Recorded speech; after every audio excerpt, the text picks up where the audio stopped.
When I discovered $200,000 missing from our company accounts, the first person I suspected was Mike, my best friend and business partner, but what I learned as I investigated destroyed him.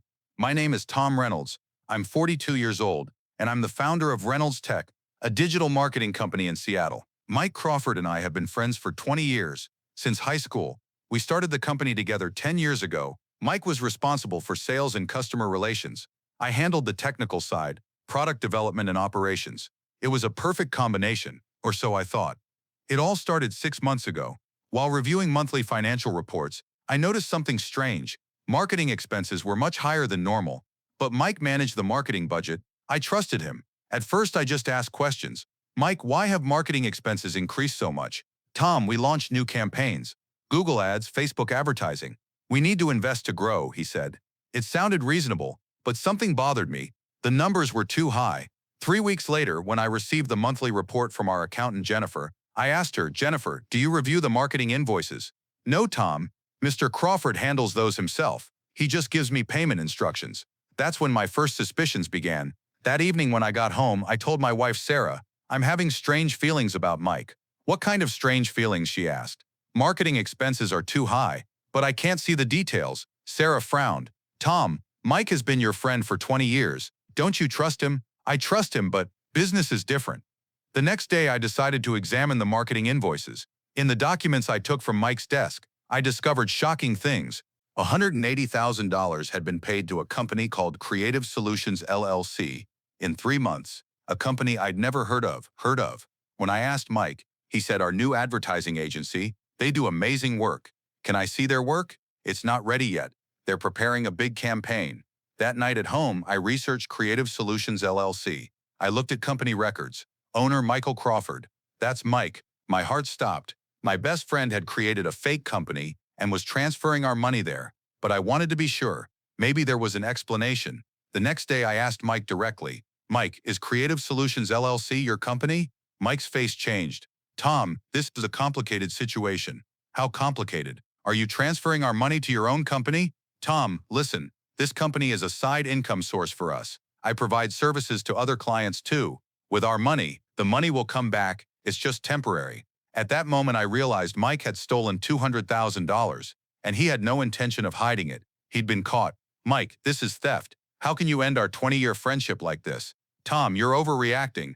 This is just business strategy. That evening when I got home, I told Sarah everything. Should we go to the police? She asked. Not yet. I want to find out how deep this goes first. I couldn't sleep all night. My 20-year friend had robbed me. The next day, I hired a private financial consultant. I asked him to examine all accounts independently of Jennifer. A week later, the report came. Shocking. Mike hadn't just transferred money to Creative Solutions LLC, but to 3 different fake companies. Total $350,000. Dynamic Marketing Inc. Owner Michelle Crawford. Mike's wife, Seattle Digital Hub. Owner Mark Collins. Mike's brother, Creative Solutions LLC. Owner Michael Crawford. It was organized crime by the whole family. Even worse, Mike had also used our company credit line.